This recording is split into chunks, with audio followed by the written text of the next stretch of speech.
ተናስተለን ከባንተ ተመልካቾቻችን ሲሳገና ከሉዓላዊ ሚዲያ ሐሙስ ጥቅምት 27 2018 ዓመተ ምህረት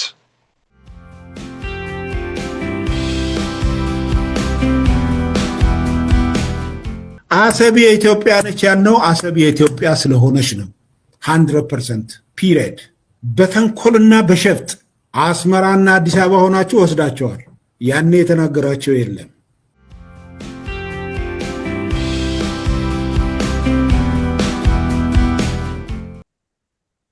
አፋር አካባቢ ሄደ መተኮሳ አይደለም በፕሪቶሪያ ሰላም ስምምነት መሰረት መሳሪያን ማስቀመጥ እንጂ መሳሪያን ልተኩስበት አይደለም የሚቀርም ክላሽንኮቭ ነው እነሱም ወደ ሰላማዊ ህይወት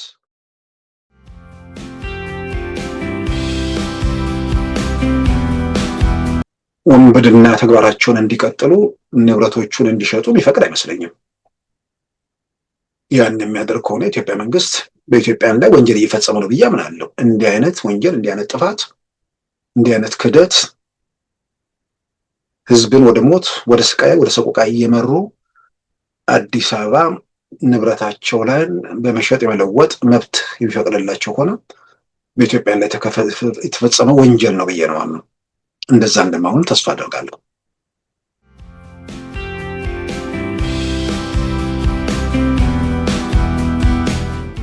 አንዳንዶች የሚሉት ነገር አለ ማንጁስ የሚባሉ ጀነራሎች ናቸው ያሉት ማንጁስ የሚባል ልጅ ነው ወደ በረሃ ሲወጡ ልጆች ሆነው ነው የወጡት ለአቅመ አዳም ሳይደርሱ በረሃ ወጡ ጥይት ሲጮህባቸው አደጉ ከዛ በኋላ ጦርነት ብቻ ነው የሚያውቁት የልጅነት ህይወታቸው ያ ነው ስለዚህ የህይወት ፍልስፍናቸው በግጭትና በቀውስ ውስጥ መኖር እንደዛ ሊያምኑ ይችላሉ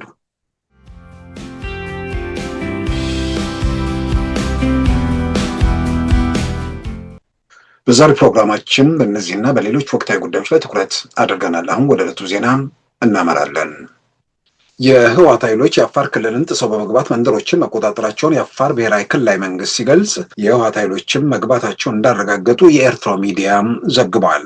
ኤርትራን ፕሬስ ባቀረበው ዘገባ እንዳመለከተው የህወሓት ኃይሎች 6 መንደሮችን መቆጣጠራቸውን ያመኑ ሲሆን ዓላማውም የትግራይ የሰላም ኃይሎችን ለማዳከም ነው ሲል አመልክቷል። የአፋር ብሔራዊ ክልላዊ መንግስት እርምጃውን ተከትሎ ማሳሰቢያ ሲያወጣ የጠቅላይ ሚኒስትር አብይ የምስራቅ አፍሪካ አማካሪ አቶ ጌታቸው ረዳም በዚህ ጉዳይ ተዋናይ ላሏቸው 2 ጀነራሎች ምክር የለገሱ ሲሆን የሻዕቢያ አሽከርነት ይብቃችሁ በማለትም ኋላ ቀር ላሉት ቡድን መልእክት አስተላልፈዋል። የአፋር ክልል መንግስት የህወሓት ኃይሎችን ጥቃት ተከትሎ ባወጣው መግለጫ በክልሉ 4 መንደሮች ላይ ጥቃት በመፈጸም የፕሪቶሪያ ሰላም ስምምነትን መጣሱን በሚከተለው መግለጫ አመልክተዋል። የአፋር ብሔራዊ ክልላዊ መንግስት ባወጣው መግለጫ ከጥፋቱ የማይማረው ጉጅሌው የህወሓት ቡድን በዛሬው ዕለት በአፋር ክልል ወሰን ውስጥ በመግባት 6 መንደሮችን በጉልበት በመቆጣጠርና ንጹሃንን በሞርተርና በዙ 23 በመደብደብ የተለመደውን የሽብር ተግባሩን በግልጽ ጀምሯል ሲል በትናንትናው ዕለት ባወጣው መግለጫ አስታውቋል። በዛሬው ዕለት ማለትም ጥቅምት 26 2018 ያዛውንቶቹ የህወሓት ጉጅሌ በአፋር ክልል በዞን 2 በመጋሌ ወረዳ ቶንሳ ቀበሌ ዋራኦና ሚልኪ በሚባሉ ልዩ አካባቢዎች ወሰን ተሻግሮ በመግባት ከምሽቱ 1 ሰዓት አካባቢ በንጹሃን የአፋር አርብቶ አደሮች ላይ ከባድ መሳሪያ ተኩስ በመክፈት የፕሪቶሪያው ስምምነትን በግጭት አዋጅ በግልጽ አፍርሷል ሲል የአፋር ብሔራዊ ክልላዊ መንግስት ትናንት ባወጣው መግለጫ አመልክቷል። የአፋር ብሔራዊ ክልላዊ መንግስት መግለጫውን በመቀጠልም ይህ የህወሓት ጠባጫሪ ቡድን በቶንሳ ቀበሌ ተኩስ በሚከፍትበት ወቅት ሰላም ወዳድ የአፋር ሽማግሌዎች እንዲመለሱ ቢማጸኗቸውም ጉጅሌው ግን አሻፈረኝ በማለት ግጭቱን አስከትሏል ሲሉ መግለጫውን ቀጥሏል። ይህ ከትናንት ጥፋቱ የማይማረው ተስፋ ቢሱ የህወሓት ጉጅሌ ቡድን ከድርጊቱ በአስቸኳይ ካልተቆጠበም የአፋር ብሔራዊ ክልላዊ መንግስት የዜጎቹን ደህንነትና የወሰኑን ክብር የማስጠበቅ እንዲሁም ራስን ከማንኛውም ውጫዊ ጥቃት የመከላከል ኃላፊነቱን እንደሚወጣ እንገልጻለን ሲል የአፋር ብሔራዊ ክልላዊ መንግስት ባወጣው መግለጫ አሳስቧል። የጠቅላይ ሚኒስትር አብይ አህመድ የምስራቅ አፍሪካ አማካሪ ሚኒስትርና የቀድሞ የትግራይ ጊዜያዊ አስተዳደር ፕሬዝዳንት አቶ ጌታቸው ረዳም ጥቃቱ የፌዴራሉ መንግስት ወደ ጦርነት ስቦ ለማስገባት ያለመ የሻዕቢያን ፍላጎት ለማሟላት የተፈጸመ ነው በማለት በተለይ 2 ጀነራል መኮንኖችን ከድርጊታቸው እንዲታቀቡ መከ መክረዋል። ኋላ ቀር ያሉት ቡድን የፕሪቶሪያው ስምምነት ለማደናቀፍ ሁሉንም ነገር ሲያደርግ መቆየቱን የገለጹት አቶ ጌታቸው ረዳም የፌዴራሉ መንግስት ወደ ግጭት ለመሳብ በአፋር በኩል የቀሰቀሱት ግጭት በጌቶቻቸው ትዕዛዝ የሚፈጸም የሻዕቢያ አጀንዳ ነው በማለት የትግራይ ክልል ጸጥታ ቢሮ ኃላፊ ሌተና ጀነራል ፍስሐ ኪዳኑና ሜጀር ጀነራል ዮሐንስ ወልደ ጊዮርጊስ ወይም ጆን መዲድ ዋነኛ ተጠያቂዎች እንደሆኑም አስገንዝበዋል። እርምጃው የአፋር መንገድ በመዝጋትና የአፋርን ህዝብ በማነሳሳት እንደ መደራደሪያ ለመጠቀም እንደሆነ የገለጹት አቶ ጌታቸው ረዳ ይህ በፍጹም ሊሆን አይችልም ሲሉም አሳስበዋል። የትግራይ ኃይሎች ማለትም ቲዲኤፍ እና አምፀው በረሃ የወረዱት የትግራይ የሰላም ኃይሎች ከፌዴራል መንግስት ጋር የሚያጋጭ አጀንዳ እንደሌላቸው የገለጹት አቶ ጌታቸው ረዳም ተዋጊዎቹ የሻዕቢያ አጀንዳ ማስፈጸሚያ እንዳይሆኑም መክረዋል። ኋላ ቀር ያሉትን ቡድን ደግሞ አሽከርነት ይብቃችሁ ሲሉ በኤክስ ገጻቸው ትናንት መልእክት አስተላልፈዋል። የትግራይ የሰላም ኃይሎችም ጥቃቱን በተመለከተ በትናንትናው ዕለት ባወጡት መግለጫ የመጀመሪያው ትንኮሳ እሁድ ጥቅምት 23 መጀመሩን አስታውሰው ትላንት ጥቅምት 26 ደግሞ ውጊያ መቅጠማቸውን ይፋ አድርገዋል። የህወሓት ኃይሎች የአፋር ክልል መግባታቸውን በተመለከተ የትግራይ ጊዜ አስተዳደር እንዲሁም ህወሓት በጉዳዩ ላይ በይፋ የሰጡት መግለጫ የለም። ሆኖም የኤርትራው መገናኛ ብዙሃን ኤርትራን ፕሬስ በጌታቸው ረዳ በሚመሩትና በፌዴራል መንግስት በሚደገፉት አማጽያን ላይ እርምጃ ለመውሰድ የህወሓት ኃይሎች አፋር ክልል ገብቷል ሲል ዘግቧል። የህወሓት ኃይሎች በአፋር ክልላዊ መንግስት ከተገለጸው በላይ 6 መንደሮችን መቆጣጠራቸውን አመልክቶ ዓላማውም የትግራይ የሰላም ኃይሎችን አቅም ለማዳከም ያለመ ነው ሲል የህወሓት ኃይሎችን በመጥቀስ ዘግቧል። ለትግራይ ክልል ለበጀት ድጋፍ እንዲውል ለጥቅምት ወር ተመድቦ የነበረ ከ2 ቢሊዮን ብር በላይ ወደ ብሔራዊ ባንክ እንዲመለስ መወሰኑ ይፋ ሆነ። የኢትዮጵያ ንግድ ባንክም ገንዘቡ እንዳይለቅ የገንዘብ ሚኒስቴር በደብዳቤ አስታውቋል። ለትግራይ ክልል የተመደበው በጀት ድጋፍ እንዲመለስ የተወሰነበት ምክንያት በግልጽ ያልተብራራ ቢሆንም ለማስተካከል በሚል ገንዘቡ ከኢትዮጵያ ንግድ ባንክ አካውንት ወደ ብሔራዊ ባንክ እንዲመለስ የገንዘብ ሚኒስቴር ጥቅምት 12 2018 በጻፈው በሚከተለው ደብዳቤ አስታውቋል። ለኢትዮጵያ ንግድ ባንክ ለደንበኞች ሂሳብና እንቅስቃሴ አገልግሎት አዲስ አበባ፣ ለትግራይ ክልል ጊዜ አስተዳደር ፋይናንስ እና የሀብት ማስተባበሪያ ቢሮ በ2018 በጀት ዓመት የጥቅምት ወር የበጀት ድጋፍ ብር 2 ቢሊዮን 13 ሚሊዮን 471,609 ብር ከ40 ሳንቲም ጥቅምት 12 ቀን 2018 ዓ.ም በቁጥር በተጻፈ ደብዳቤ እንዲተላለፍ መላካችን ይታወሳል። ሆኖም ከላይ የተጠቀሰው ገንዘብ ብር 2 ቢሊዮን 13 ሚሊዮን 471,609 ብር ከ40 ሳንቲም አስተካክለም መላክ በማስፈለጉ የኢትዮጵያ ንግድ ባንክ ወደ ኢትዮጵያ ብሔራዊ ባንክ እንዲመልስ እንጠይቃለን ይላል የኢትዮጵያ የገንዘብ ሚኒስቴር ለኢትዮጵያ ንግድ ባንክ በጻፈው ደብዳቤ።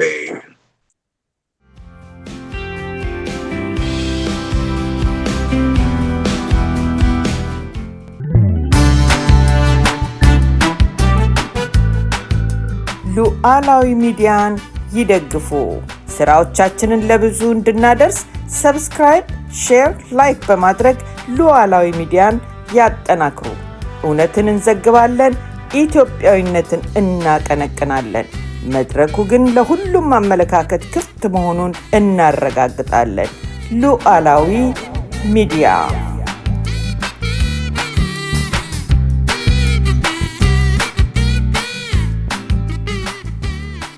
ወያኔ ሓርነት ትግራይ ታጣቂዎች በትናንትናው ዕለት በአፋር አካባቢ ጥቃት መሰንዘራቸውን የአፋር ብሔራዊ ክልላዊ መንግስት ባወጣው መግለጫ አስታውቋል። የትግራይ የሰላም ኃይሎችም ጥቃት እንደተሰነዘረባቸውና አጸፋ መመለሳቸውንም እነሱ በመግለጫ አስታውቋል። የጠቅላይ ሚኒስትር አብይ የምስራቅ አፍሪካ አማካሪና የቀድሞ የትግራይ ጊዜ አስተዳደር ፕሬዝዳንት አቶ ጌታቸው ረዳም እርምጃውን አውግዘው ከድርጊታቸው እንዲታቀቡ አሳስበዋል። የሻዕቢያን ጉዳይ እያስፈጸማቸው ነው በሚል ምክር ለግሰዋል። እንግዲህ የፕሪቶሪያ የሰላም ስምምነት ሰኞ ዕለት 3ኛ ዓመቱ እንደነበር ይታወሳል። ጦርነቱ ከተጀመረ የአውዳሚ በዓለም አቀፍ ደረጃ እጅግ አነጋጋሪ በ21ኛው ክፍለ ዘመን አውዳሚ 21ኛው ክፍለ ዘመን ብቻ ሳይሆን አዲሱ ሚሌኒየም ከገባበት ጊዜም ጀምሮ አውዳሚ የተባለ ጦርነት በኢትዮጵያ ውስጥ ነው የተካሄደው። እንግዲህ በህዝባዊ ወያኔ ሓርነት ትግራይ በፌዴራል መከላከያ ሰራዊት ላይ የሰነዘረውን ጥቃት ተከትሎ የተወሰደ እርምጃ መሆኑ ይታወቃል። ያንን እጅግ ዘግናኝና አውዳሚ ትዕይንት በእጅግ ዓለምንም ጭምር ባስገረመ የሰላም ስምምነት የተቋጨ ነበር።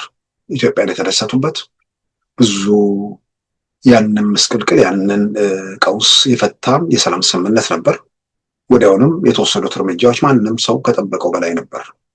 ወዲያውኑ የፌዴራል መንግስት የስራ ኃላፊዎች በአፈጉባኤ ታገሰ ጫፎ የሚመሩ ከፍተኛም የሀገሪቱ ባለስልጣናት የየዘርፉ ከኢትዮጵያ ቴሌኮሙኒኬሽን፣ ከኢትዮጵያ ንግድ ባንክ፣ ከሁሉም ዘርፎች በአንድ ጊዜ ወደ ትግራይ ሄደው ነገሮችን ወዲያውኑ ኖርማላይዝ ለማድረግ የተደረገ ጥረት በፌዴራል መንግስት በኩል ትልቅ እርምጃ ነበር የተወሰደው። በዛን ወቅት የዛሬ ነው አድርገውና ዶክተር ደብረጽዮን ገብረ ሚካኤል በፊትም እኮ ሸምጋይ የማያስፈልገን ነበር እኛ እንጨርሰዋለን የሚል ነገርም መናገራቸው ይታወሳል። ከዛ በኋላ ያው የሰላም ሂደቱ በበጎ ብዙ ርቀት ሄዶ ነበር። ያው ወጣ ገባ የሚባሉ ሁኔታዎች በተደጋጋሚ ታይተዋል። እየተንከባለለ ሄዶ አንድ ቦታ ላይ ምናልባት ከሁኔታዎች ተምረው ከትላንት ስህተታቸው ተጸጽተው በሌላም በኩል ደግሞ መሬት ላይ ያለውን ሁኔታ በደንብ አንብበው ከዚህኛው መንገድ ይልቅ የሰላሙ መንገድ የበለጠ ያዋጣናል፣ ሁልጊዜም ስልጣን ላይ ሁልጊዜም በዘርፊያና በቅሚያ መቀጠል እንደማይቻሉ አረጋግጠው ዘርፋለሁ ቀማለሁ ሲባልም ህይወትን ማጣት ጭምር እንዳለ ያው አለቆቻቸው ምናምን የሆኑ ሰዎች ያዩት ነገር ስላለ ከዛም ይማራሉ የሚል ብዙዎች ተስፋ አድርጎ ነበር። ነገር ግን ከቀን ወደ ቀን ሁኔታዎች እየጨመሩ መጥተው በትናንትናው ዕለት እንግዲህ በአፋር አካባቢ ብዙ 23 እና በሞርተር የተደገፈ ጥቃት መሰንዘራቸው ግልጽ ሆኗል። እዚህ ላይ ምናልባት ከዚህ ኋላ ቀርነቱን ምናልባት ኢትዮጵያን በጋራ የሚስማሙበት ራሳቸው ኋላ ቀር መሆናቸውን የሚጠራጠሩ የማይመስለኝ የዶክተር ደብረጽዮን ቡድንና በእርሳቸው ዙሪያ የሚሽከረከረው ኃይል የወሰዱት እርምጃ ላይ ምንም አይነት ምክንያት ሊያቀርቡበት የማይችሉት መሆኑን የሚገነዘቡ አይመስለኝም። ምንም አይነት ምክንያት አፋር አካባቢ ሄደ መተኮሳ አይደለም። በፕሪቶሪያ የሰላም ስምምነት መሰረት መሳሪያን ማስቀመጥ እንጂ መሳሪያን ልተኩስበት አይደለም። የሚቀርም ክላሽንኮቭ ነው። እነሱም ወደ ሰላማዊ ህይወት በዲሞቢላይዜሽን ወደ ማህበረሰቡ ሲቀላቀሉ ባዶ እጃቸውን እንዳይሄዱ ማቋቋሚያ የሚሆን ነገር ገንዘብ ይዘው መውጣት ስላለባቸው ክላሽ ታጠቁት ከነ ክላሻቸው ሰፈር ወይ መንደር ከገቡ ችግር ይፈጥራሉ ጨምሮ ተብሎ ታስቦ በዓለም አቀፍ ደረጃ ሲሰራበት የነበረውን አሰራር ኢትዮጵያ ውስጥ እንደመድገም ነው። ከዛ ውጭ ያለውን የቡድን መሳሪያና ከባድ መሳሪያም ፈተናል ብለው በአደባባይ አረጋግጠዋል። ይህን የሚቆጣጠሩ የአፍሪካ ህብረት የሞኒተሪንግ እና ቬሪፊኬሽን ቲሙም የተከታተለው ነገር ነው። ስለዚህ ሞርተርና አየር መቃወሚያ መያዙ ብቻም 100% የፕሪቶሪያው ስምምነት መጣስ ነው። መሳሪያ ታጥቆም ለውጊያ መንቀሳቀስም የፕሪቶሪያውን ስምምነት መጣስ ነው። መመልመል፣ ማስታጠቅ፣ ማሰማራትን የፕሪቶሪያውን ስምምነት በግልጽ በአደባባይ መጣስ ነው። የኢትዮጵያ መከላከያ ሰራዊት ሰሜን ዕዝ ላይ ጥቅምት 4 2013 የህዝባዊ ወያነ ሓርነት ትግራይ ታጣቂዎች የፈጸሙትን ዘግናኝ ትዕይንት ለማሰብ የኢትዮጵያ ሀገር መከላከያ ሰራዊት ባዘጋጀው መድረክ ላይ የኢትዮጵያ ጦር ኃይሎች ጠቅላይ ኤታማዦር ሹም ፊልድ ማርሻል ብርሃኑ ጁላ ያደረጉት ንግግር ላይ የፕሪቶሪያውን የሰላም ስምምነት መዓት ጊዜ ጥሰዋል።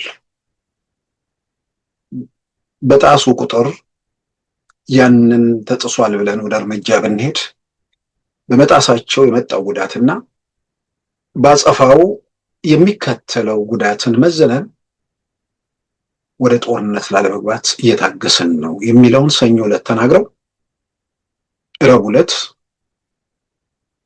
አፋር ክልል ድረስ ገብተው 4 መንደር ላይ ጥቃት እስከ መሰንዘር መሄዳቸው በአፋር ሀገር ሽማግሌዎችም ተለምነው አሻፈረኝ ማለታቸው ያንን ተከትሎ እንግዲህ የትግራይ ሰላም ኃይሎችም ወሰዱት አጸፋና በኋላ እንደሰማነው ተዝረክርከው ወደ ኋላ መሻሻቸውም ታይቷል። አሁን ከዛ በኋላ ይመለሱ አይመለሱ እስካሁን ያለ መረጃ የለም። ግን ተዝረክርከው መሻሻቸውን በሌላም በኩል የትግራይ ሰላም ኃይል ባወጣው መግለጫም እንደገለጸው ይህን ነገር ትክክል አይደለም ብለው ወደኋላ ምክንያቱም አላስፈላጊ መስዋዕትነት አላስፈላጊ ነገር ውስጥ መግባት አልፈልግም ያሉትም ከኋላ በጀነራል ዮሐንስ በትዕዛዝ በጥይት የተመቱ መኖራቸው ነው እንግዲህ እየተሰማ ያለው። እነዚህ ሰዎች አቶ ጌታቸው ባወጡት መግለጫ ላይ ወይም በማህበራዊ ገጻቸው ባስተላለፉት መልእክት ላይ ይሄንን እያደረጉ ያሉት 2 ሰዎች ናቸው ብለው በስም ጠቅሰዋል። የክልሉ የጸጥታ ቢሮ ኃላፊ ሌተና ጀነራል ፍስሐ ማንጁስ ወይ ደግሞ ፍስሐ ኪዳኑ፣ ሌላው ሜጀር ጀነራል ዮሐንስ ወልደ ጊዮርጊስ ወይ ደግሞ ጆን መዲድ የሚባሉት ማንጁስ እና መዲድ በሚባል የሚጠሩት ማለት ነው። በሁለቱ ፍላጎት ነገር እየተከናወነ ያለው የጌታቸውን የሻዕቢያን ፍላጎት እያስፈጸሙ ነው። ይህን ነገር የፕሪቶሪያን የሰላም ስምምነት መጣስ ብቻ ሳይሆን ወደዚህ ሁኔታ ውስጥ የገቡት የፌዴራል መንግስቱን እስካሁን የፕሪቶሪያ የሰላም ስምምነት እየጣሱ የፌዴራል መንግስቱ ዝም ስላለ አሁን ጎትተው ለማስገባት እያደረጉት ነው በሚልም ገልጸውታል። አይጠቅማችሁም።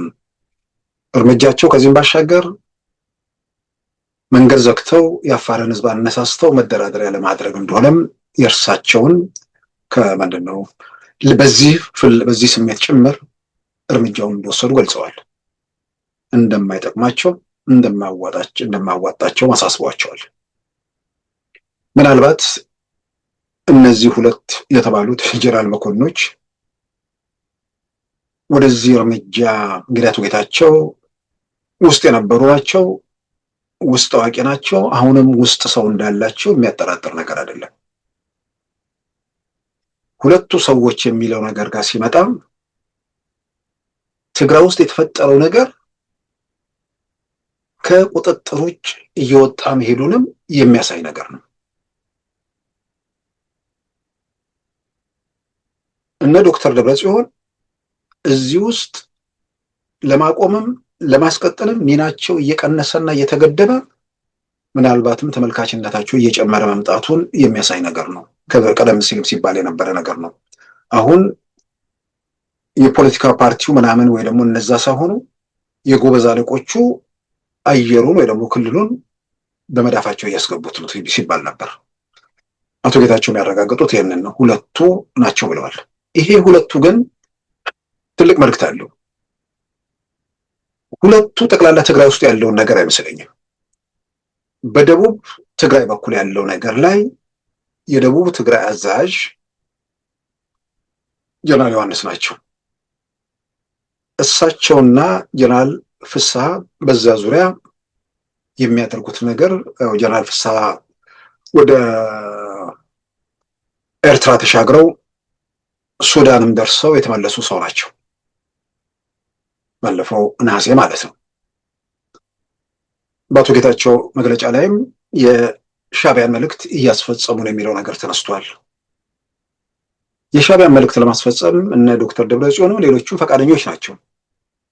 አሁን ግን መልእክት ተቀብሎ በተዋረድ ለማድረስ የዚህ ጠገግና ሰንሰለት ስለማያስፈልግ ቀጥታ የሚተኩሱት ወይ ደግሞ የሚያስተኩሱት ሰዎች ጋር እንትኑ እየደረሰ መጥቷል ማለት ነው። ይሄ መልእክት በደቡብ ትግራይ ላለው ጀነራል ፍስሐ ከሆኑ ጀነራል ዮሐንስ ከሆኑ በሽሬ አካባቢ ያለውን እነ ጀነራል ምግበ ናቸው። በሌላ አካባቢ ያለውን ወድም ቤት የተባሉት ጀነራል ኃይለስላሴ ግርማይ ናቸው። የሆነውን ደግሞ አንደኛው ሌላኛው በዞን የተከፋፈሉት ጀነራል ማሾ በየነ የሚባሉት ናቸው። ስለዚህ እነዚህ የጎበዝ አለቆች አሁን የጎበዝ አለቆች ሆነዋል። ቦታ ተከፋፍለዋል። በጋራ አቅደው በጋራ መንቀሳቀስ የሚችሉም አይመስለኝም። ስለዚህ እንትና ጀነራል ምግበ ወርቅ ማውጫው አካባቢ በመዳፋቸው አስገብተው እሱን ለማስከበር እየተንቀሳቀሱ ነው። በደቡብ እንግዲህ ትላንት ተኩስ የከፈቱት ሰዎች ደግሞ እዛ ጋር ምን ለማሳካት እንደሆነ ግልጽ የታወቀ ነገር ባይኖርም በዋናነት ግን የኤርትራ መንግስት የላካቸውን መልእክት እያስፈጸሙ መሆናቸውን አቶ ጌታቸው ተናግረዋል። በየትኛውም መንገድ ግን እነዚህ ሰዎች የአውሮፓ ህብረት በሳምንቱ መጨረሻ ላይ የፕሪቶሪያ ሰላም ስምምነትን 3ኛ ዓመት ምክንያት በማድረግ ባወጣው መግለጫ የፖለቲካ ውይይት እንዲጀመር በጠየቀበት ደብዳቤ ላይ የሰላም ስምምነቱ እንዲከበርም አሳስቧል። አዲስ አበባ ቁጭ ብለው በተለያየ መንገድ መረጃ የየዕለቱን ከማናችንም በመደበኛ ህይወት ከምንኖሩ ሰዎች በላይ ምን እየተከናወነ እንደሆነ የአውሮፓ ህብረትም የአባል ሀገራቱም እንዲሁም የአሜሪካ መንግስትና ሌሎች የሰላም ስምምነቱን የመሩና የታዘቡ አካላት በደንብ ያውቁታል። ስለዚህ ቁጭ ብሎ የሰላም ስምምነቱ እንዴት ነው የሚጣሰው ብሎ አስቦ የሚሰራ ቡድን ትግራይ ውስጥ እንዳለ ዛሬ ለነሱ ግልጽ ይመስለኛል። የኢትዮጵያ መንግስት ደግሞ ከልክ ያለፈ ትዕግስት እያሳየ እንደሆነም ያጠራጥር አይደለም። ወደዚህ ሁኔታ ውስጥ ተገብቶ ያው ጀነራል ፊልድ ማርሻል ብርሃኑ እንዳሉት በትንኮሳው የሚመጣው ጉዳትና በአጸፋ የሚከተለው አደጋን እየመዘንን ዝም በማለታችን ነው ብለዋል። ግን ይሄ ቡድን ካልተነቀለ ኢትዮጵያ ሰላም አይኖራትም የሚለውንም ደግሞ አስረግጠው ሄደዋል። ተስፋ የሚደረገው መፍረክረክ፣ አንድ ማዕከላዊነትን የጠበቀ ነገር አለመኖር እና ከመሃላቸው አፈንጋጩ እየበዛ ሁኔታዎች እየተለወጡ በሄዱ ቁጥር ቢያንስ አንዳንዶች ለራሳቸው ደህንነት ዋስትና ስለሚፈልጉ ከዚህ ሂደት ውስጥ ራሳቸው እንደሚያገሉ የሚያጠራጥር ነገር አይደለም። ስለዚህ አሁን በጋራ ያኮረፉ ግን በጋራ የማያስቡ በተናጠል የሚፈልጉትን ወደ ማድረግ እየተሸጋገሩ ያሉ ሰዎች የሚንቀሳቀሱበት የጎበዝ አለቆች መፈንጫ የሆነ መምጣቱን በደንብ እየታየ ነው። ይሄ እርምጃም ተከትሎ እንግዲህ ኢትዮጵያ መንግስት ምን ያደርጋል፣ ምን አይነት ሁኔታ ውስጥ ይገባል፣ እሱም መንግስት የሚለው ነገር ነው። ግን ምናልባት አሁንም በአጸፋው ወደ ሙሉ ጦርነት ከመግባት ይልቅ በየቀኑ እየጫጩ እየደከሙ እንደሚሄዱ ማሳየቱ የበለጠ ወይ ደግሞ በዛ መንገድ የሚገኘው ውጤት ይበልጣል የሚል ነገር ካለ የመንግስት ግምገማና በአጠቃላይ የደህንነት መረጃዎች የሚወስኑት ነገር ነው። ዞሮ ዞሮ ግን ሁሉም ኢትዮጵያዊ የትግራይ ተወላጅ የሆነውም ሌላውም ሁላችንም መርከብ ውስጥ ነው ያለነው። መርከቡን እየሸነቆሩ በጋራ እንድንሰምጥ የሚሰሩ ሰዎች መርከቡን እየሾፈሩ በነበረበትም ወቅት በተመሳሳይ ነገር ውስጥ ቆይተዋል። የሾፌርነቱን ስፍራ ከለቀቁም በኋላ ማዕበል ለመፍጠር በዚህም በዚያም ሲሞክሩ ቆይተው አሁን ማዕበል መፍጠር የሚችሉበት አቅም ከተዳከመ በኋላ መርከቡን ለመሸንቆር እየጣደፉ መሆናቸው በግልጽ የሚታይ ነገር ነው። እነዚህን ሰዎች በተለያየ መንገድ የሚደግፏቸው ሊኖሩ ይችላሉ። ያው አሉ አሁን በየቀበሌ በየምናምን ያሉ እናቶች ምናምን እነሱ ምን እያከናወነ እንደሆነ የሚያውቁት ነገር አለ ብዬ አላምንም። ምክንያቱም በየቀኑ የሰማዕታት የምናምን እያሉ ያደነቁሯቸዋል። በሌላም በኩል ደግሞ እዛው የሚከፈል ምናምን ነገር ሊኖር ስለሚችል እነሱን ይዘው እስከተወሰነ ርቀት እስከ መጨረሻው ምናልባት ሊሄዱ ይችላሉ። በሌላ በኩል ደግሞ በእነዚህ ሰዎችም ተስፋ የቆረጡ በሌላም በኩል ደግሞ መንግስት ላይም ተስፋ የሌላቸው ወይ ደግሞ ተቃውሞ ያላቸው ወገኖች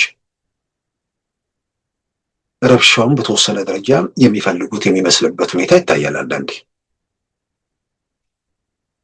እነዚህ መንግስትን የሚቃወሙ ወይ ደግሞ መንግስት የማይመቻቸው ለአንዳንዶቹ ያው በቀጥታም በተዘዋዋሪም በዝርፊያው በቅሚያው በሁሉ ነገር ውስጥ ሚና ስላላቸው፣ ሌሎቹም በተወሰነ ደረጃ የሆነ የበላይነት የሚባለው ነገር ስለሚስማማቸው እሱም በማጣታቸውም ሊሆን ይችላል። ግን ብዙሃኑ የሚለው ከሚገልጸው በላይ ግን ይሄ ትግራይ ውስጥ ያለው ቡድን የትግራይን ህዝብ ወደ መከራ ወደ ጉስቁልና እና ወደ ስቃይ አሁንም እየመራው ስለሆነ ከእንዲህ አይነት አዙሪት መውጣትና የሰላም መንገድ ላይ መፍትሄ ለማግኘት እየተንቀሳቀሰ መሆኑን በወጣቶቹም በማህበረሰቡም በትልቁም በትንሹም በየምንድነው ዛሬ ቴክኖሎጂው ጥሩ ነው። በማህበራዊ ሚዲያው ላይ በሚወጡ ነገሮች እያየን ነው። እነዚህ ብዙሃኑ እንደዛ ሆኑ። ግን በሌላ በኩል ያሉ ሰዎች ቀደም መርከቡ ከተሸነቆረ በጋራ ስለምንሰምጥ መርከቡን በጣም ከመጠን በላይ እንዳይሸነቆሩት ለመሸንቆር ያላቸው እንትን የተገደበ ቢሆንም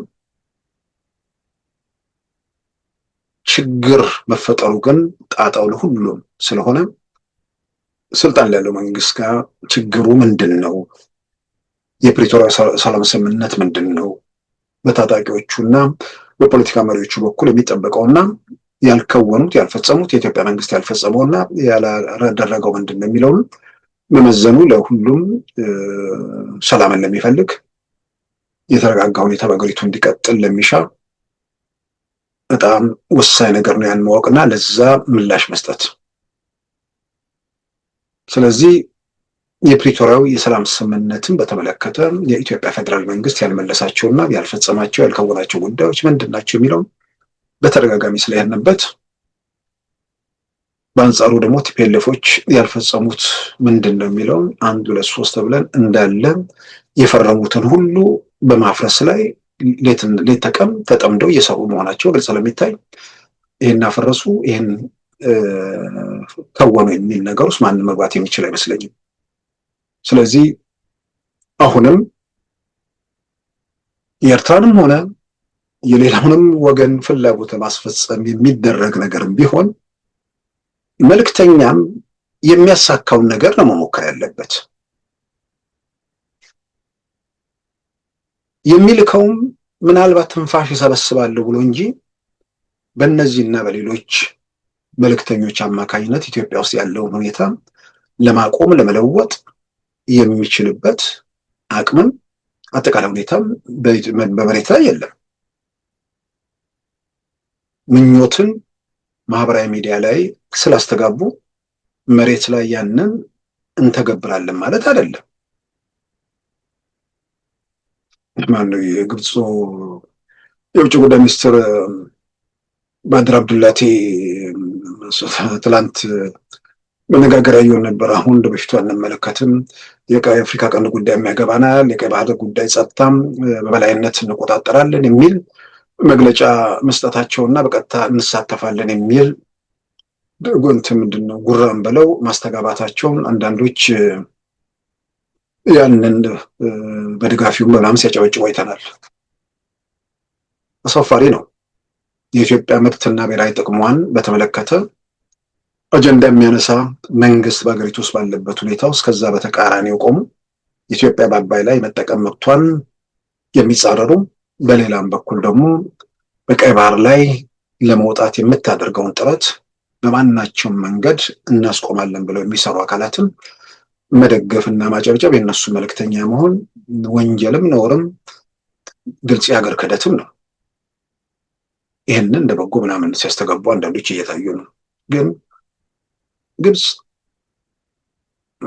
ሰዎች ወደኋላ ተመልሰው ግድቡ እኮ በተለይ ውሃ መሞላት ከጀመረ በኋላ እኮ አንደኛው ሲሞላ ሁለተኛው አይሞላም እያለ ይተፎከር ነበር እኮ።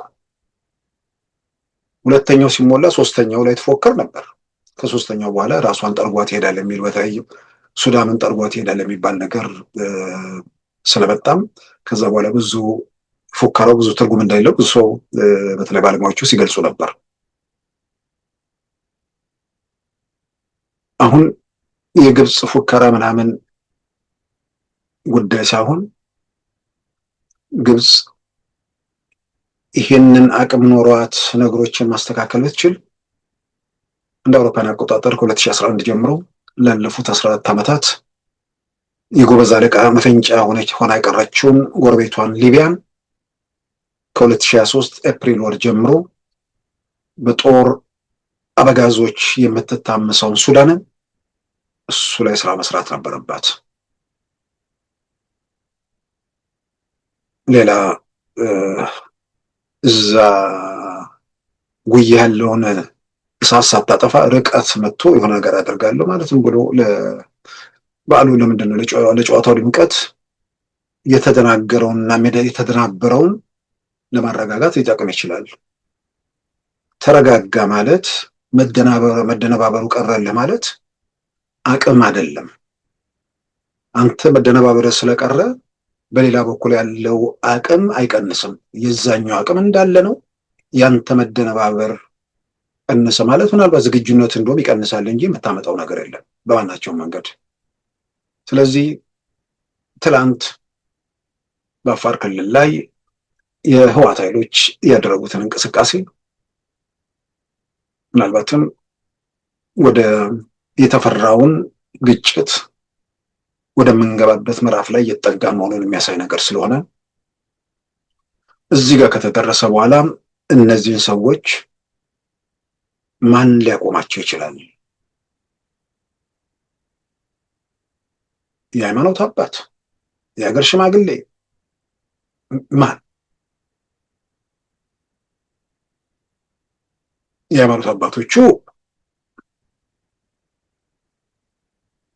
ይህን ለማድረግ የሚችሉበት አቅም አለ ብዬ አላምነው። እውነተኛዎቹ የሃይማኖት አባቶች መድረኩ ላይ አይታዩም። ፖለቲካ ፍላጎታቸውን አጉልቶ የሚያሳዩት ምናልባትም ከቲፒኤልኤፍ ሴንትራል ኮሚቴ አባላት በላይ ህወሓት የሆኑት እና አባ ሰረቀ ብርሃን ፊት ለፊት ስለሆኑ እነሱን የሃይማኖት አባት የሰላም መልእክተኛም አድርጎ የሚመለከት እና በእነሱ የሚመጣ የሚለወጥ ነገር አለ ብዬ አላምንም። ይልቁንም በጣም የረፈደ እጅግ በጣም የዘገየ መሆኑም ግልጽ ቢሆንም እነዚህ ሰዎች የሚንደረደሩት ከምንም በላይ እነሱን የሚበላቸው እሳት ውስጥ እየገቡ መሆናቸውን እንዴት መረዳት እንዲችሉ ማድረግ ይቻላል የሚለው በጣም አስፈላጊ ነው። በሌላም በኩል ለምንድን ነው በዚህ መጠን ሰላምን ገፍተው ግጭት ውስጥ መቆየትን የመረጡት? ብዙ ጊዜ የተባለ ነገር አለ። ወንጀል ፈጽመዋል፣ ከወንጀላቸው ለመሸሽ ከወንጀል ተጠያቂነታቸው ለመራቅ የሚያደርጉት ነገር ነው። በዚህ የተነሳ በአንድ በኩል ህገወጥ ዘረፋቸውን ቀጥለዋል፣ ወርቅ ምንም እያጓጓዙ ነው። በሌላም በኩል ደግሞ ወንጀል ስላለባቸው የወንጀል ተጠያቂነትን ለመሸሽ የሚያደርጉት ነው የሚል ነገር ተነስቷል። እንግዲህ በወንጀል በምናምን በዋናነት ከወርቅ ንግድ ጋር ተያይዞ የሚነሱት ጀነራል መግቢያ ናቸው። እሳቸውን በተመለከተ እንግዲህ ፊልድ ማርሻል ብርሃኑ ጁላ ሰኞ ዕለት በአደባባይ ተናግረዋል። አዲስ አበባ የፕሪቶሪያ ስምምነት ከተፈረመ በኋላ አዲስ አበባ መጥቶ አብረን ቆይተን ለሕክምናም ውጭ ልከነው ታክሞ ተመልሰዋል። ቃል የገባነውን አንክድም፣ እንደርሱ ከሃዲ አይደለንም። እነርሱ ከደቡብ ሰሜን እዝ ላይ ጥቃት እንደሰነዘሩት ሁሉ እኛ እንደዚህ አይነት የክደት ተግባር ውስጥ አንገባም። እኛ መንግስት ነን፣ ኃላፊነት ይሰማናል፣ ኃላፊነት አለብን ብለው በአደባባይ አውጀዋል። እጅ ብንሰጣቸውም አይለቁንም ብለው ጀነራል ምግበ ደግሞ የተናገሩትም እናስታውሳለን። ስለዚህ ከወንጀል ጋር ያለውን ነገር በተመለከተ ያንን በተመለከተ የኢትዮጵያ መንግስት እንደማይፈልጋቸው በተደጋጋሚ እየገለጸ ነው። ይሄ ሲባል በጦርነቱ ወቅት የተፈጸሙ ወንጀሎችን በተመለከተ በኢትዮጵያ መንግስትም በኤርትራ መንግስትም በህዝባዊ ወያነ ሓርነት ትግራይ ኃይሎችም በሌሎች በክልል ታጣቂዎችም በእንደዛ ዙሪያ የተፈጸሙ የሰብአዊ መብት እንደዚህ ወንጀሎችን የተመለከተ ጉዳይ በሽግግር ፍትህ የሚታይ ነገር ስለሆነ እዛ ላይ የኢትዮጵያ መንግስት ለማንም የተለየ መብት ወይ ደግሞ ነፃነት ሊሰጥ የሚችልበት ሁኔታ የለም። ያንን የጋራ ነገር ስለሆነ እነሱን እሱ ያሳስባቸዋል ብዬ አላምንም። ስለዚህ ሌላ ወንጀል ካለ አትጠየቁም ብሎ ቃል ከገባላቸው፣ በሌላም በኩል ደግሞ ዘርፎም ቀምተውም የሰሩት ህንፃ በአዲስ አበባ ከተማ ውስጥ በ120 ሚሊዮን ብር ምናምን ሲያስማሙ እየሰማን እስከዛ ድረስ ንብረታቸው እንዳልተነካ ማረጋገጫ ነበር። እርግጥ ታግዶ ነበር። የፕሪቶሪያ ሰላም ስምምነት ሲፈረም የጠመንጃ ላንቃዎች ብቻ ሳይሆኑ የተዘጉት የነ ጀነራል ምግበ የባንክ አካውንትም ጭምር ነው የተከፈተው። ቤቶቻቸው ጭምር ህንፃዎቻቸው ጭምር ነው የተመለሱት።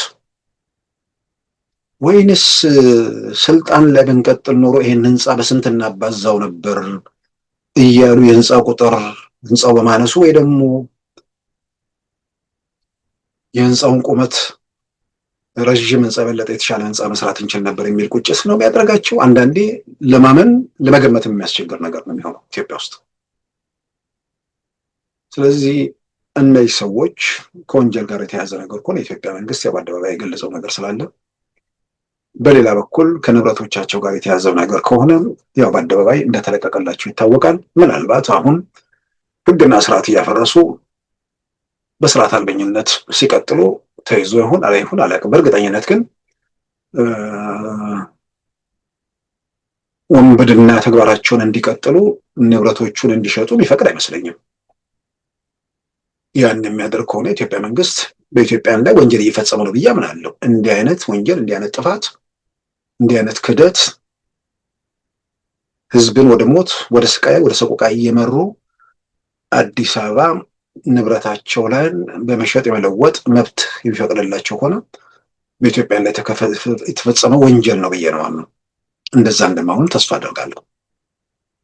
ያ በፕሪቶሪያ ሰላም ስምምነት ማግስት የተለቀቀው ነገር መልሶ አንድ ቦታ ላይ ቅርቃር ውስጥ እንደገባባቸው አምናለሁ። ምናልባት የሆነ ነገር ተስፋ አድርገው በዛ የተነሳ የተያዘባቸው ሀብት ንብረት እሱ አስቆጭቷቸው በደመ ነፍስ እየተንቀሳቀሱ ከሆነም ምናልባት የሆነ አካል እረፉና ንብረታችሁ እንደከዚህ ቀደሙ ይለቀቅላችኋል የሚል ምናልባት ያን መልእክት ማስተላለፉ በሚያገኟቸው ሰዎች እሱም ምናልባት ከእንዲህ አይነት ድርጊታቸው ያቆማቸው ከሆነ እሱንም ማየት ነው። የቲፒኤልኤፍ ደጋፊ የሆኑ ያው የዘረፋም የቅሚያውም የምናምን በተለያየ መንገድ ተዋናይ የሆኑ የሌላው ህመም የሌላው ቁስል የማይሰማቸው ይሄ በሀገር ላይ ማዕት ነገር ያደረሰ ቡድን የኢትዮጵያን ፖለቲካ ስልጣን ከለቀቀ በኋላ ልክ ሰማይ የተደፋባቸው የሚመስላቸው ግን በማንም ላይ ተለይቶ የተደፋ ሰማይ፣ በማንም ላይ ተለይቶ የመጣ ብርሃን የለም። ሰማይ የተደፋባቸው ሲዘርፉ ሲቀሙ የነበሩ ሰዎች ሰማይ ተደፍቶባቸዋል። ግን በዝርፊያና በቅሚያቸው መጠንም ሰማይ አልተደፋባቸውም። ኢትዮጵያ ውስጥ እኮ የምናውቀው ታሪክ የተሸነፉ በሰልፍ ወደ ወህኒ ቤት ነው ሲጋዙ የነበሩት። ያውም የግድያው ምናምን ዘመን ካለፈ በኋላ ማለት ነው። በሰላም ነው እንትን ሲሉ የነበሩት። ምንም የተፈጠረ ነገር አልነበረም። በዚህ መልክ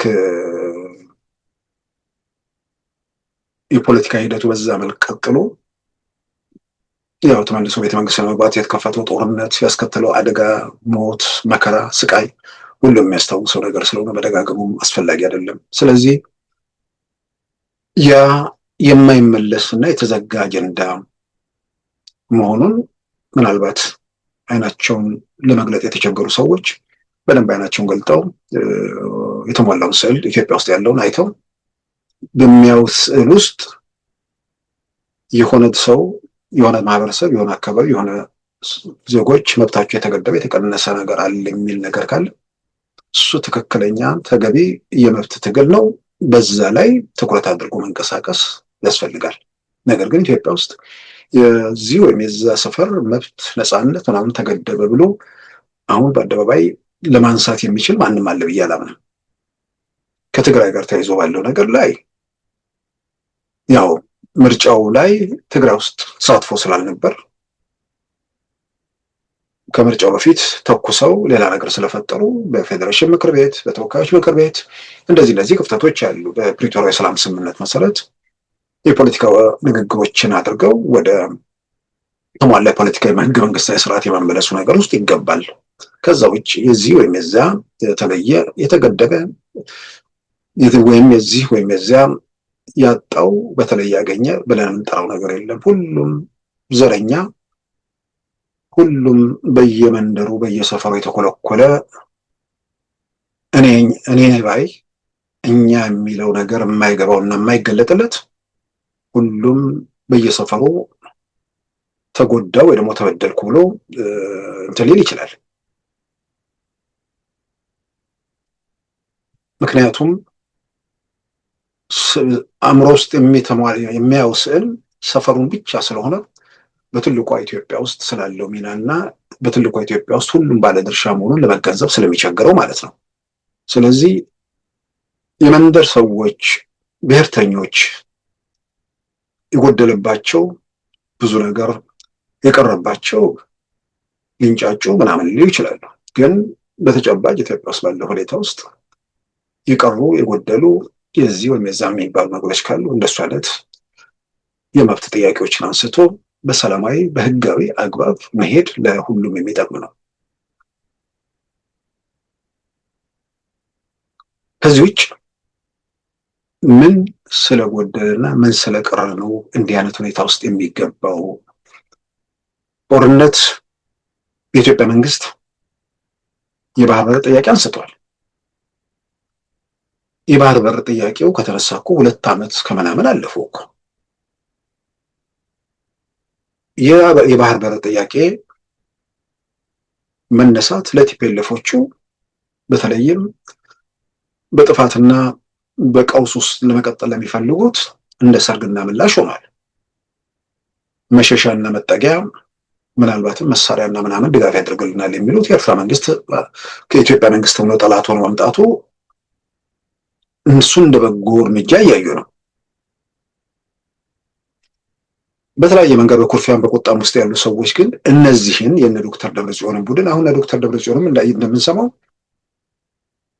ተመልካቹ የሆኑ ነው፣ የጎበዝ አለቆቹ ማለት ነው። አሁን ነገሮችን እየተቆጣጠሩ ያሉት የኢትዮጵያ መንግስት አሁን ባለው ተጨባጭ ሁኔታ የኤርትራ መንግስት የፈራረሰው ቲፒኤልኤፍ አነስተኛና ጥቃቅን ሸኔ ህወሓት ፋኖ እነዚህ የግብፅ ከርቀት የሚሰማ ፉከራ ኢትዮጵያ ውስጥ የሚለውጡት ነገር አለ? በተለይ ለቲፒኤልኤፍ ሰዎች አሁንም ጉዳዩ ከነሱ ጋር ስለሆነ የሆነ ነገር ቢሳካ እንደሚመኙት ቢሆን የሚመኙት ነገር ጋር ሲደርሱ የሚደርሱት ሰዎች አቅምና ቁመናቸው በምን ደረጃ ላይ ነው? ዋናው ባለቤቱ አድራጊ ፈጣሪው የኤርትራ መንግስት ነው። ህወሓት መልእክተኛ ነው። ሌሎቹም መንገድ መሪዎች ናቸው። ስለዚህ በሆነ ተአምር ደጋግሜ የምለው ይሄን ነገር በሆነ ተአምር ሰው ቁጭ ብሎ ማሰብ ላይ ያለበት ይሄ ብሔርተኛውን የሚደግፍ በሆነ ተአምር ነው የምለው 4 ኪሎ በተአምር ቢደርሱ ከዛ በኋላ ህወሓት ምንድን ነው የሚሆነው? መንግስት ነው የሚሆነው? የኤርትራ መንግስት ህወሓት መንግስት እንዲሆን ይፈቅድለታል?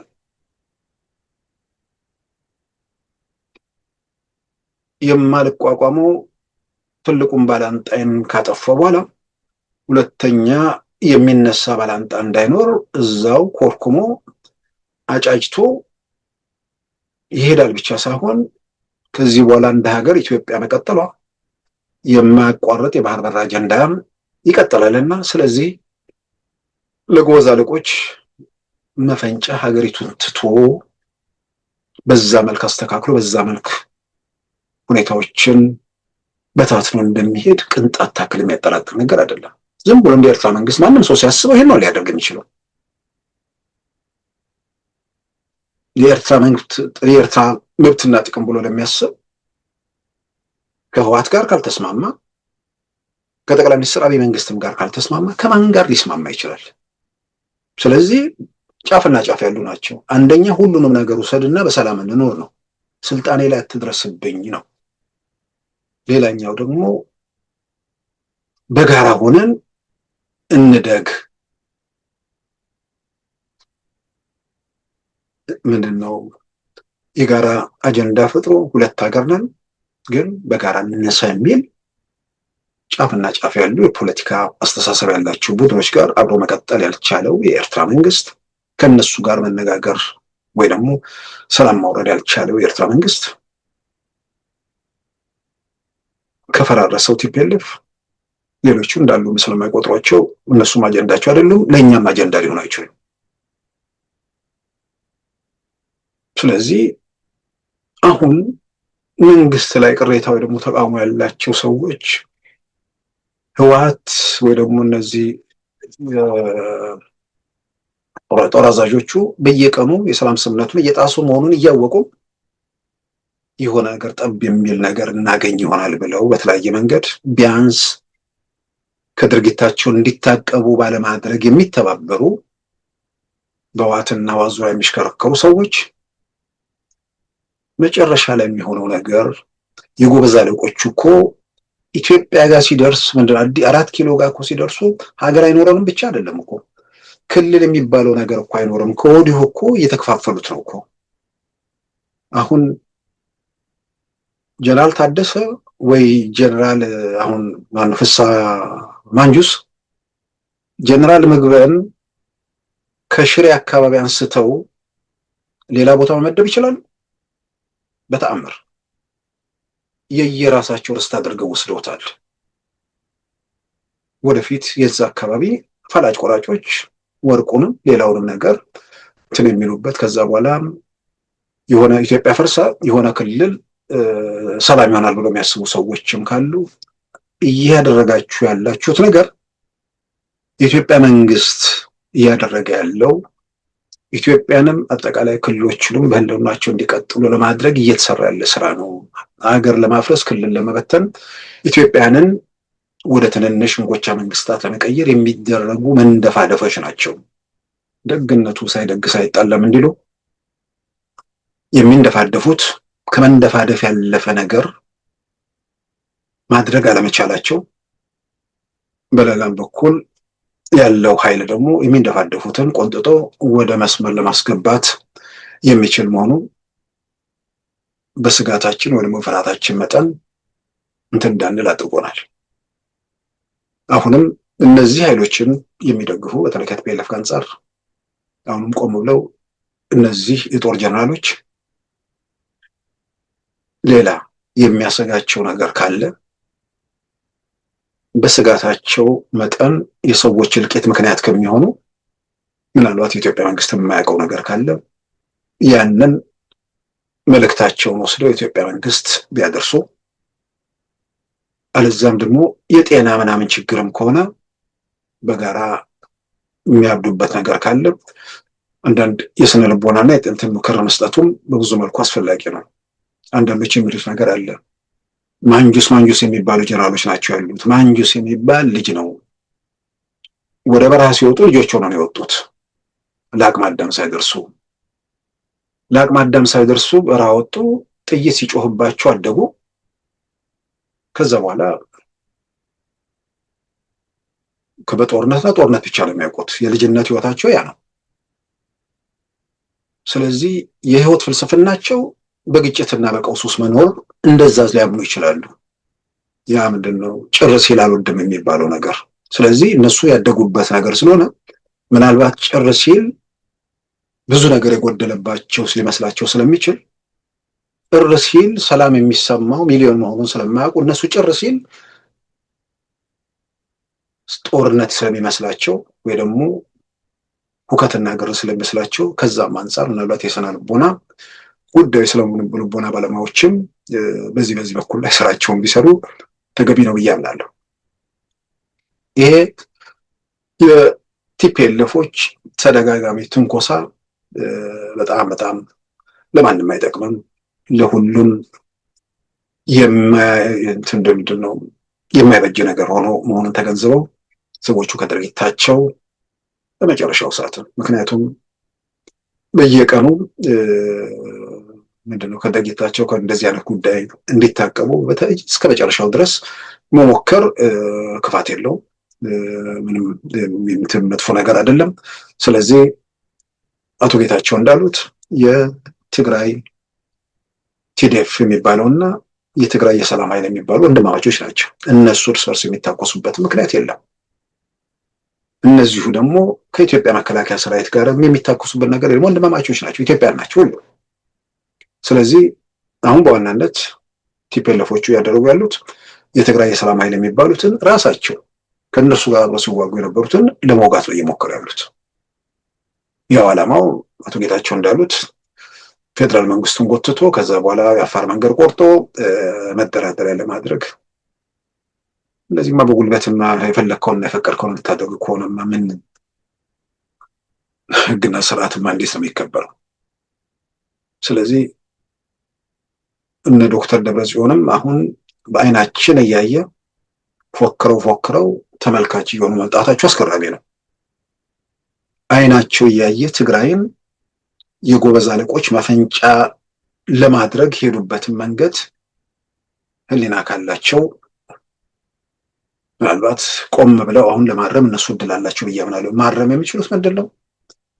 የፕሪቶሪያ የሰላም ስምምነት 100% እንዲከበር መስራት ነው። ስለዚህ እነዚህ የጦር አዛዦቹ ሜዳ ላይ መንሳፈፍ ይችላሉ። አሁን እነ ዶክተር ደብረጽዮን የኢትዮጵያ መንግስት የሚላቸውን ነገር ሁሉ ለማድረግ ያላቸው ነገር አሁን ቀላል ነው ብዬ አምናለሁ። ምክንያቱም ተደራድረው ስልጣን ላይ ለመቆየት ወይ ደግሞ ወደ ፌዴራል መንግስት ስልጣን ለመመለስ የሚያስቡ ከሆነ ወደ ፌዴራል ስልጣን ለመመለስ እኔ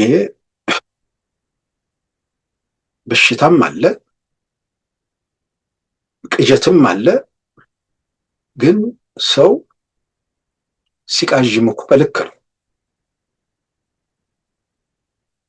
የሆነ የክልል ስልጣን ላይ እንኳን በወጉ ረግተህ መቀመጥ ሳትችል ነገ ምን እንደሚከተል እርግጠኛ ባልሆንክበት ሁኔታ ውስጥ የፌዴራል ስልጣን ይይዛሉ የሚል ቅዠት የሚለውን መግለጽ አይገልጸውም። ህመም የሚለው በትክክል የገልጸው ከሆነ ማነው ብዬ አምናለሁ። አሁን እሱ የለም። ያንንም የጎበዝ አለቆቹ ተቆጣጥረውታል። ሁሉ ነገር ትግራይ ውስጥ ፈላጭ ወራጆቹ 4 የጦር አዛዦች የሚባሉት ጀነራል ፍሳን ጨምሮ 5 ሆነዋል አሉ። ቦታ ተከፋፍለው የፈቀዱትና የፈለጉትን እያደረጉ ያሉ። አሁን ለኢትዮጵያ ሳይሆን ለራሳቸውና ትግራይን ተመልሶ ቢያንስ አንድ የነበረውን የትግራይ ክልልን ወደ 4-5 ቦታ የሚከፋፍሉ የጎበዝ አለቆች ስለመጡ ክልሉን የ5 የጎበዝ አለቆች መፈንጫ እንዲሆን ደግሞ በር የከፈቱት እነዚሁ ዶክተር ደብረጽዮን ስለሆኑ በታሪካቸው ከትግራይ ጋር በተለይ በኢትዮጵያ ምናምን ብዙ የሚያስጨንቃቸው አይመስለኝም። ከትግራይ ጋር በተያዘ ታሪካቸው ላይ ትግራይን መጨረሻ ላይ እንዲህ አይነት ማዕት ውስጥ ከተው በመሄድ ኃላፊም ተጠያቂም ስለሚሆኑ ይሄን ነገር ለማስተካከል የጎበዝ አለቆቹን ከወዲሁ አደብ እንዲይዙ ለማድረግ እነርሱ ወደ ሰላም ስምምነቱ ከመጡ ከዛ በኋላ ያለው እዳው ገብስ ነው ያለው ነገር ነው። በቀላሉ ብዙ ነገሮችን መስመር ለማስያዝ ያለው ድል ሰፊ ነው። ምክንያቱም እነሱን ሂደት ውስጥ ካስገቡ ከዛ በኋላ ጉዳዩ የፈነገጡ የጦር አበጋዞች ጉዳይ ይሆናል። ስለዚህ የፈነገጡ የጦር አበጋዞችን ጉዳይ አሁን የፖለቲካ የምናምን ጉዳይ አይደለም። ከዛ በኋላ የጸጥታ ጉዳይ ስለሚሆን የጸጥታ ጉዳዮችን ደግሞ ሲሆንም ከጸጥታው ጋር ተያይዞ እነዚህ ሰዎች ከማን ጋር ይሰራሉ የሚለው ደግሞ ሌላው የዓለም አቀፉ ማህበረሰብ ስጋት ነው። ከኤርትራ ጋር መስራት ምንም ጥያቄ ውስጥ የሚገባ አይደለም። አሁን ዓለም አቀፉ ማህበረሰብ እንዴት ነው የሚመለከተው? በተለያየ መንገድ አሁንም የሚገለጹ ነገሮች ናቸው። ፕሬዚዳንት ኢሳያስ ካይሮ ላይ ሄደው እኮ ቀይ ባህር ላይ ማንም እዛ ድርሽ ማለት የለበትም ሲሉ ጅቡቲ ላይ የሰፈሩትን አሜሪካንን፣ ፈረንሳይን፣ ቻይናን፣ ጃፓን ምናምን ለምንዘራዘራቸው ሀገሮች ምን ያደርጋሉ እዛ የሚል ተቃውሞም ነው።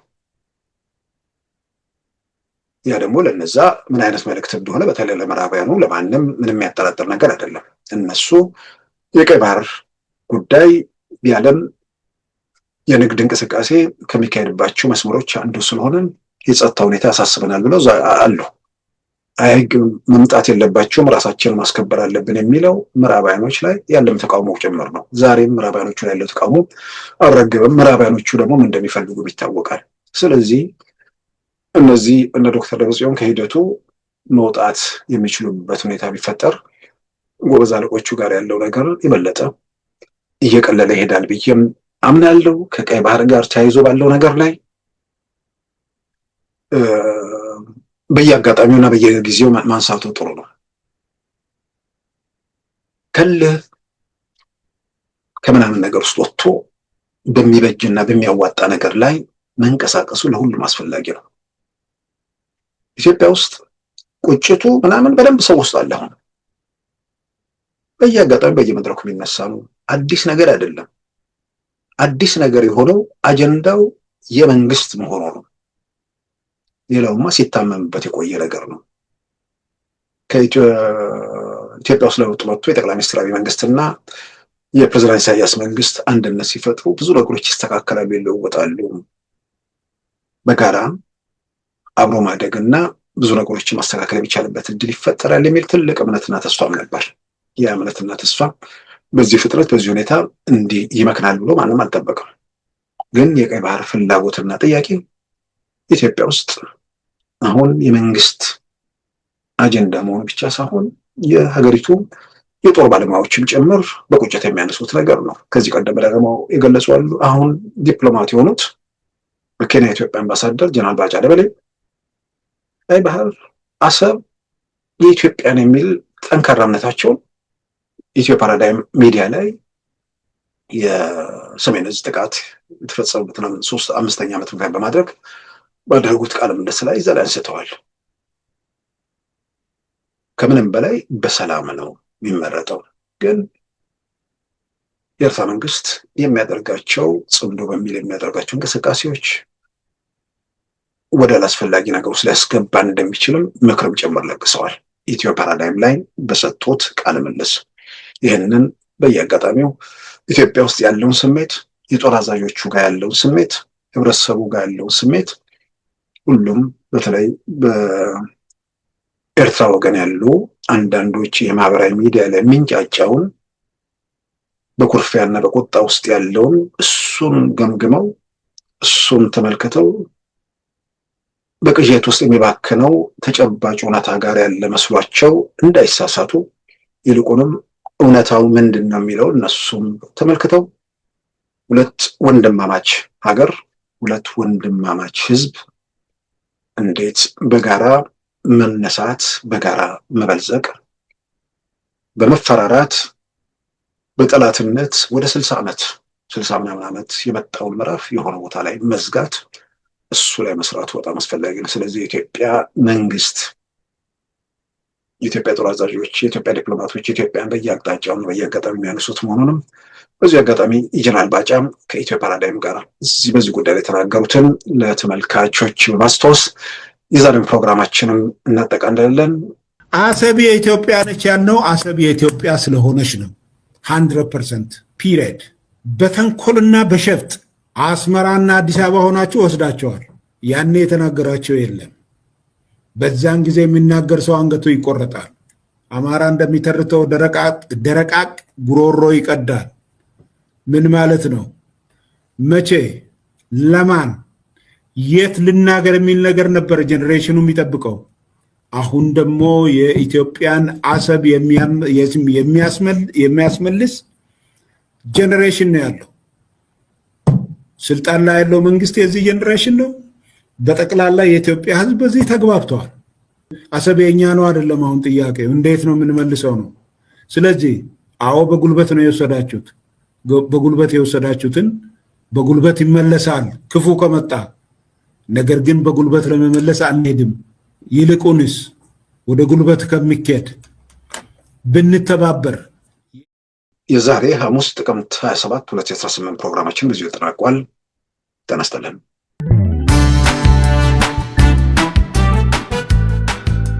ሉዓላዊ ሚዲያን ይደግፉ።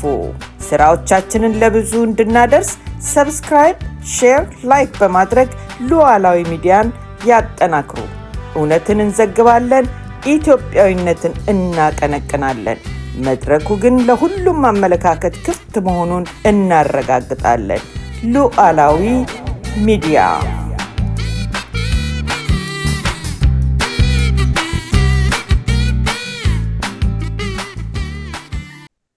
የዛሬ ማክሰኞ ጥቅምት 27 2018 ፕሮግራማችን በዚሁ ተጠናቋል። ጤና ይስጥልን።